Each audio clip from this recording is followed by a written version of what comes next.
ఆ అస్థి పంజరం లాంటి తన శరీరంతో తన ఇంటి కోసం, తన కొడుకు కోసం, తన కోడలి కోసం అనేక సార్లు వెయిట్ చేసిందంట.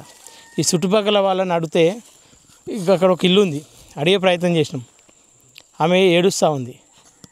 వాళ్ళ అమ్మ ఎటు పోయిందమ్మా అని చెప్పేసి అంటే ఆమె పొలం పనికి వెళ్ళిందని చెప్పి చెప్తా ఉంది.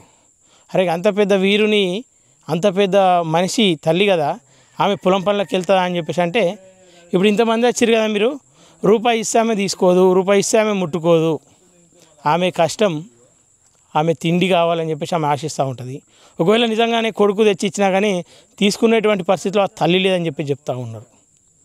ఈ తల్లి కోసం ఎంతోమంది సోషల్ మీడియా వ్యాప్తంగా వీరుణ్ణి కన్నావమ్మ అనుకుంటా ఒక పాట పెడుతూ ఆ తల్లి ఫోటోలను షేర్ చేస్తూ ఉన్నారు, ఆ తల్లి వీడియోలను షేర్ చేస్తూ ఉన్నారు. ఏదేమైనప్పటికీ హిడ్మా చరిత్ర ముగిసింది. ఆ తల్లి ఎదురు చూపులకు ఒక ఎండింగ్ అయితే పడ్డది.